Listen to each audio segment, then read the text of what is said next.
Hello everyone, अस्सलाम वालेकुम। आज की वीडियो जी थोड़ी सीरियस टॉपिक पे, थोड़ी डिफरेंट टॉपिक पे। ये वीडियो मैं इसलिए बना रहा हूँ क्योंकि मैं देख रहा हूँ कि काफ़ी अरसे से वीडियोस अपलोड हो रही हैं सोशल मीडिया के ऊपर, और जो डेस्परेशन इस वक्त ख़ास तौर पे मेरे मुल्क पाकिस्तान के अंदर है लोगों के बाहर आने की। और यहाँ सोशल मीडिया पे लोग बैठ के वीडियोस बना रहे हैं। कोई किसी को आए हुए 6 महीने हुए हैं, किसी को आए हुए 7 महीने हुए हैं, और वो लोगों को गाइड करने की कोशिश कर रहे हैं। तो मैं यूके में पिछले 21 साल से मुकीम हूँ। मैं बहुत यंग एज के अंदर यहाँ गया था। नाउ आई एम ओवर 40, और 20 साल 19.5 साल की उम्र में मैं यूके आ गया था। और यूके में रहते हुए मुझे 21 साल हो गए, और 21 साल में मैंने वो पूरा कुछ झेला है जो कि आजकल के जो यंग बच्चे हैं वो झेलना चाहते हैं। मैं यहाँ पे कोई फैमिली के साथ नहीं आया था, मैं यहाँ पे कोई इसको कहते हैं अडॉप्शन में नहीं आया था, शादी वगैरह करके नहीं आया था। मैंने स्टूडेंट वीज़ा लिया था, मैं यहाँ स्टूडेंट लाइफ गुजार चुका हूँ। मैंने बहुत अर्सा स्टूडेंट लाइफ गुजारी है, मैंने वर्क परमिट पे काम किया है, और उसके बाद मैं यहाँ सेटल हो गया हूँ। अल्लाह का शुक्र है, मुझे हुए हुए सेटल कोई 8-9 साल हो चुके हैं यहाँ पे पूरी तरह। लेकिन मैंने वो सब कुछ झेला है जो कि आजकल के यंगस्टर्स झेलते हैं, और मैंने ये बेहतर समझा कि यार मैं भी इसके अंदर अपना थोड़ा सा हिस्सा डालूँ। हमारे जो यंग बच्चे पाकिस्तान से, हिंदुस्तान से, नेपाल से, बांग्लादेश से यहाँ आ रहे हैं, उनके लिए कोई थोड़ी सी गाइडेंस अगर मैं प्रोवाइड कर सकूँ तो मेरा ख्याल है कि मैं इसके अंदर थोड़ा सा अपने आप को बेहतर फील करूँगा कि मैं खामोश नहीं बैठा और मैंने इस बारे में कोई अपना थोड़ा सा एक्सपीरियंस या अपनी थोड़ी सी एडवाइस शेयर की, जो कि अगर किसी के काम आ जाए तो मेरा ख्याल है कि एक बहुत अच्छी बात होगी। मैं जी यूके में रहता हूँ, तो मैं स्पेसिफिकली यूके के लिए बात करूँगा। ऑब्वियसली ऑस्ट्रेलिया के बारे में थोड़ा बहुत मुझे पता है, क्योंकि मेरे कुछ रिलेटिव्स या कुछ दोस्त जो हैं वो ऑस्ट्रेलिया रह चुके हैं या रह रहे हैं। उसके बारे में मैं ज़्यादा बात नहीं करूँगा, थोड़ी सी बात करूँगा। लेकिन यहाँ जो यूके है इसके बारे में मैं बात करूँगा। जी सबसे पहले तो यूके कैसा कंट्री है? यूके जी बहुत अच्छा कंट्री है मुस्लिम्स के लिए और इमिग्रेंट्स के लिए। एक बड़ी अच्छी सोसाइटी है यहाँ पे, बड़ा अच्छी टॉलरेंस है। थोड़ी बहुत रेसिज्म आपको पता हर जगह होती है, लेकिन ओवरऑल यूके एक सेफ़ कंट्री है, एक बहुत अच्छा कंट्री है रहने के लिए। लेकिन सिर्फ लीगल्स के लिए, उन लोगों के लिए जिनके पास यहाँ का स्टे है, यहाँ की प्रॉपर रेजिडेंसी है, यहाँ का प्रॉपर वीज़ा है, उन लोगों के लिए कंट्री बहुत अच्छा है। लेकिन उन लोगों के लिए कंट्री अच्छा नहीं है जो कि यहाँ की इमिग्रेशन को तोड़ते हैं, इलीगल है, या यहाँ के सिस्टम को एक्सप्लॉइट करने की कोशिश करते हैं। शायद शॉर्ट टर्म में उनको कोई फ़ायदा हो जाए, लेकिन लॉन्ग टर्म के अंदर अगर लोग पकड़े गए तो सब कुछ बर्बाद हो जाता है। पहली बात तो जी ये है कि यहाँ पे अक्सरियत स्टूडेंट्स जो आते हैं, यहाँ पे अक्सरियत जो इमिग्रेंट्स की हमारे पाकिस्तान और इंडिया से आती है वो होते हैं स्टूडेंट्स। मेरा ख्याल है कि 10 से 15% लोग शायद वर्क परमिट वगैरह पे आते होंगे या शादी वादी करके यहाँ पे आते होंगे, लेकिन मेजॉरिटी लोग यहाँ पे स्टूडेंट वीज़ा के ऊपर आते हैं। स्टूडेंट वीज़ा पे आने के लिए भाई सब पहली चीज़ तो ये है कि आप मेक श्योर करें, क्योंकि यहाँ पे जो भी स्टूडेंट वीज़ा पे आता है भाई उसको पीआर चाहिए, उसको यहाँ पे परमानेंट स्टे चाहिए। खासतौर पर इंडिया पाकिस्तान से आने लोगों को, चाइनीज़ जो होते हैं वो पढ़ा के चले जाते हैं वापस। हमारे लोगों का एम ये होता है कि हमने यहाँ रहना है। तो उस एम को ज़हन में रखते हुए आप लोग ये ख्याल रखें कि जब आप पाकिस्तान या हिंदुस्तान से यहाँ आएँ तो आप ऐसा कोर्स करने लेके आएँ जिसके बाद आपको यहाँ जॉब मिलने की अपॉर्चुनिटीज़ मिल सकें। अन्य वाह कोई कोर्स मत सेलेक्ट कर लेंगे जी, यूके पहुँच के देख लेंगे, क्योंकि आगे फिर आपको प्रॉब्लम्स होंगे। और उसकी वजह ये है कि भाई यूके के अंदर जो है मार्केट वो सर्विस बेस्ड है, वो मैन्युफैक्चरिंग बेस्ड नहीं है।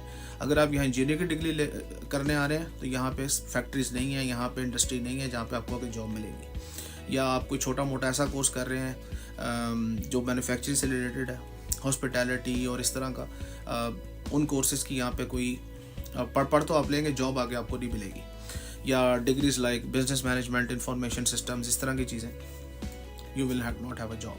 तो मेक श्योर करें कि अपना हक हलाल का जो पैसा है उसको आप अगर दे रहे हैं यूके की किसी यूनिवर्सिटी को, तो ऐसा कोर्स करें जिसकी यहाँ पे डिमांड हो। कोर्सेज जैसे प्रोफेशनल कोर्सेज हैं अकाउंटेंसी के, ऑडिट के, जो मैंने किया है, मैं चार्टर्ड अकाउंटेंट हूँ यहाँ पे, तो उसकी जॉब्स यहाँ पे बहुत है फाइनेंस सेक्टर के अंदर, क्योंकि सर्विस बेस्ड इकोनॉमी है। आप अगर यहाँ से ACCA, ICAW, CFA या एक्चुरियल कोर्सेज इस तरह का कोर्स करते हैं तो आगे आपको जॉब की बहुत अपॉर्चुनिटीज़ मिल सकती है, वर्क परमिट मिल सकता है। आप अगर टेक्निकल कोर्स कोई करते हैं जैसे कि एक्सरे, लेबॉर्ट्री टेक्नीशियन, रेडियोग्राफी, ठीक है, और इस तरह का कोई भी टेक्निकल कोर्स आप करते हैं जो कि हेल्थ से रिलेटेड है, तो आपको NHS के अंदर धड़ाधड़ जॉब्स मिल जाएंगी यहाँ पे ठीक ठाक, यहाँ पे जॉब्स और शॉर्ट है इस तरह के टेक्निकल लोगों की, तो आपको जॉब मिल जाएगी। आप अगर नर्सिंग का कोई कोर्स करते हैं, आप अगर कोई मस्कुलेटल मेडिकेशन का कोई कोर्स करते हैं, तो आप लोगों को यहाँ पे जॉब्स मिल जाएंगी। उसके अलावा आप लोग खुद सर्च करें कि यहाँ पे शॉर्ट कौन लोग हैं, कौन सी शॉर्टेज ऑक्यूपेशन लिस्ट है यूके की, और उससे रिलेटेड कोर्स में आप लोग यहाँ आए। और अगर आप उससे रिलेटेड कोर्स में यहाँ आ जाते हैं तो भाई साहब आपको यहाँ पे स्टडी के बाद फ़ौरन जॉब मिल जाएगी और आपका वर्क परमिट हो जाएगा।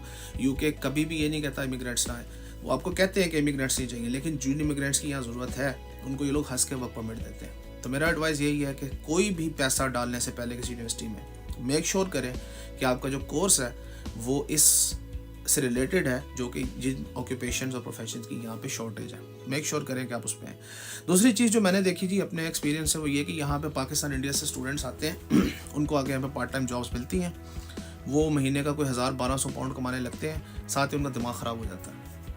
उनका दिमाग इस तरह ख़राब होता है कि वो लोग जब पैसे कन्वर्ट करते हैं पाकिस्तान और हिंदुस्तान में, कहते हैं हम तो लाखों भी से कमा रहे हैं, हमें पढ़ने की क्या ज़रूरत है, पढ़ाई छोड़ देते हैं, पढ़ाइयाँ छोड़ देते हैं। कई लोग ऐसे होते हैं कि जी वो बस कॉलेज इस तरह का 2 नंबर होता है, वहाँ पे बस पैसे दिए जाते हैं, हाजिरियाँ लगवाए जाते हैं, पढ़ाई कोई नहीं करते हैं। उससे नुकसान ये होता है भाई कि आप बहुत वल्नरेबल हो जाते हैं। वल्नरेबल इस सेंस में हो जाते हैं आप कि भाई साहब एक तो आपको स्किल नहीं ले रहे, आप वो पैसे इकट्ठे कर रहे हैं, आप खर्च रहे हैं। कुछ लड़के ऐसे होते हैं जी यहाँ के गाड़ियाँ रख लेते हैं। भाई साहब आप अगर लंदन में रह रहे हैं या किसी सिटी में, बर्मिंघम, मैनचेस्टर में रह रहे हैं, हर वो पैसा जो आप यहाँ के कमा रहे हो ना, उसको बचाओ, उसको खर्चो मत पागलों की तरह। ब्रांड्स के कपड़े मत खरीदो, जाके पार्टियां मत करो। आप यहाँ स्ट्रगल करने आए हो, अगर आप इस कंट्री में स्ट्रगल करने आए हो, अपना फ्यूचर बनाने आए हो, उसके लिए आपको कुर्बानी देनी पड़ेगी। मैं ये नहीं कह रहा कि आप खाना पीना छोड़ दो, आप खाओ पियो पहनो, थोड़ी बहुत एंटरटेनमेंट करो, लेकिन उस पैसे को ज़ाया मत करो। उस पैसे को अपने मकसद के लिए बचाओ कि फ्यूचर में अगर मुझे पैसे की ज़रूरत पड़ गई, मुझे अगर फ्यूचर में वर्क परमिट के लिए, होम ऑफिस की फीसिस के लिए ज़रूरत पड़ गई, या मुझे कोई एडिशनल कोर्स करना पड़ गया, तो उसके लिए मेरे पास पैसा होना चाहिए। और स्टडी मत छोड़ो यार, सीधी सी बात है। पहले जैसे मैंने कहा कि स्टडी के लिए कोर्स वो लेके आओ जिसकी ज़रूरत है यहाँ पे यूके के अंदर, जिसकी जॉब आपको मिल सकती है। पहले तो चीज़ ये, और दूसरी चीज़ ये कि जब यहाँ आके आप थोड़ा बहुत पैसा कमा रहे हो तो दिमाग मत ख़राब करो अपना, क्योंकि यंगस्टर्स होते हैं यार, 22 लड़के 20-20, 22-22 साल के, 24-24 साल के होते हैं। वो एकदम से जनाब, ज़्यादातर बच्चे मिडिल क्लास फैमिलीज़ के होते हैं, वो ज़रा सा जनाब पैसा उनके हाथ में आता है तो उनका दिमाग ख़राब हो जाता है। जनाब महंगे महंगे लैपटॉप्स लेने शुरू कर दिए, महंगे महंगे आईपैड्स लेने शुरू कर दिए, महंगे महंगे फ़ोन्स रखने शुरू कर दिए, तस्वीरें बनानी शुरू कर दी, और पार्टीज़ में जाना शुरू कर दिया, क्लब्स में जाना शुरू कर दिया। इस तरह के कामों से भाई बच के रहो, ठीक है। अपना पैसा बचाओ, हर वो मोमेंट जो यहाँ आप गुजार रहे हो स्ट्रगल में, उसको कैश करो। मेक श्योर करो कि आपके पास इतने पैसे हों, खुदा ना खास्ता अगर आपको हिंदुस्तान या पाकिस्तान वापस जाना पड़ जाए, आपके पास इतना पैसा हो कि आपको थोड़ा बहुत अपने आप को पैरों पे खड़ा कर सको, ठीक है। क्योंकि आप जब तक यहाँ पे कच्चे वीज़ा पे हो, स्टूडेंट वीज़ा पे हो, आप किसी टाइम भी वापस जा सकते हो। कोई गारंटी नहीं है कि आगे आपको यहाँ पर परमानेंट स्टे मिलेगा, ठीक है। अगर आपने वर्किंग नहीं की, कोई वर्किंग करनी पड़ती है। जैसे मैंने कहा कि पहली प्लानिंग ये है कि ऐसा कोर्स लो अगर पढ़ने आ रहे हो जो कि आपको यहाँ पे फ्यूचर में जॉब दिलवा सकता है। बात तो ये होगी जी। उसके बाद ये है कि जो लोग यहाँ पे लीगल आना चाहते हैं, भाई साहब आप लोगों को खुदा का वास्ता है, 20-20, 25-25, 30-30 लाख है तो पुरानी बात है। आजकल तो रेट मेरा ख्याल है 50 लाख से ऊपर है यहाँ का। इतना पैसा बर्बाद करके यहाँ आने का कोई फ़ायदा नहीं है। यहाँ आपकी ज़िंदगी कुत्ते से बदतर होगी अगर आपको कोई संभालने वाला नहीं। पास लोग होते हैं, उनको कोई संभाल लेता है, कोई रिश्तेदार रख लेता है अपने पास कोई, लेकिन वो भी आपको एक्सप्लॉइट करेंगे। यहाँ कोई इलीगल की ज़िंदगी नहीं है मेरे भाई। यहाँ पे आपको पेपर नहीं मिलने वाले इलीगल हो गए। असाइलम तो वो देने बंद कर दिया उन्होंने। आप जिस दिन पकड़े गए आपको लात मार के निकाल देंगे। बैंक आप खुलवा नहीं सकते, तो सारा पैसा कैश में होगा, कैश आप लेके जा नहीं सकते, ठीक है। आप अगर इलीगल भी यहाँ पे हो जाते हैं और इलीगल हो गया, आप कहते हैं कि मैं शादी कर लूँगा, तो भाई यहाँ पे आप शादी करने के बाद बहुत ज़्यादा, जिसको कहते हैं ना कि स्ट्रिक्ट काम हो चुका है, कि वो इतनी स्क्रूटनी करते हैं आपकी कि भाई साहब आप किसी टाइम भी पकड़े जा सकते हैं। अक्सर लोग यहाँ पे 2 नंबर शादियाँ करते हैं, पैसे देते हैं। कोई यूरोप की लड़की होती है, यहाँ की लड़की होती है जनाब, उनका काम ही होता है, वो पैसे देते हैं उनको 10,000, 15,000 पाउंड, 20,000 पाउंड दे के कहते हैं जी हमसे शादी कर लो, पेपर मिल जाएंगे। भाई साहब बहुत स्क्रूटनी करता है होम ऑफिस, अब एक एक चीज़ आपकी चेक करता है। और रियली, और जिन लोगों के हाथों में चले जाते हैं 2 नंबर शादी करने, वो भी आपको एक्सप्लॉइट करते हैं। वही पैसा जो आप कमा के उससे कुछ कर रहे हैं, कोई अपना घर बनाने की कोशिश कर रहे हैं हिंदुस्तान में, पाकिस्तान में घर पैसे भेज रहे हैं, कोई पैसा जो है वो लोगों की जेब में जाता है। तो भाई पहली बात तो ये कि इलीगल मत आओ। मैं आपको साफ कहूँगा कि इलीगल मत आओ। मैंने यहाँ इलीगल लोगों की जो हालत देखी है बहुत बुरी देखी है। ना आपको कोई हेल्थ की फैसिलिटी मिलती है, हम किसी डॉक्टर के पास नहीं जा सकते, आपके साथ कोई ज़्यादती कर जाए पुलिस के पास नहीं जा सकते, आपको लूट के चला जाए आप कंप्लेन नहीं कर सकते, आपके यहाँ कोई राइट्स नहीं जब आप इलीगल आते हो। इससे बेहतर ये है कि अगर वही 40-50 लाख आपके पास है तो पाकिस्तान या हिंदुस्तान में उससे कोई काम कर लो, ठीक है। अगर आपके पास एजुकेशन नहीं है, आपको इंग्लिश नहीं आती, आप इस कंट्री में क्या करने आ रहे हो। पुराने वक्तों में लोग आए हैं इलीगल, उस वक्त यहाँ पे कानून इतना सख्त नहीं था, ठीक है। यहाँ पे लोगों को 5-5, 10-10 साल रहने के बाद वो नेशनलिटी या वो स्टे दे देते थे। अब ऐसा नहीं है, अब 20 साल 25 साल बाद भी लोग यहाँ धक्के खा रहे हैं। और मेरा ख्याल है कि कोई लाइफ नहीं है भाई, ठीक है। इस तरह की लाइफ जीना, बच्चों से दूर, घर वालों से दूर, ट्रैवल आप नहीं कर सकते, राइट्स आपके पास कोई नहीं है। आप लोग क्या करने आ रहे हो यहाँ पे यार, कोई समझ नहीं आ रही। मतलब 50 लाख रुपया लगा के इस कंट्री में धक्के खाने का मेरा ख्याल है ये वर्थ नहीं करता, ऑनेस्टली यार मैं बता रहा हूँ आपको। और 2 नंबर शादी तो मत करो, सीधी सी बात है, ये मैं आपको बता रहा हूँ कि 2 नंबर शादी तो आपको करने की यहाँ पे कोई ज़रूरत नहीं है।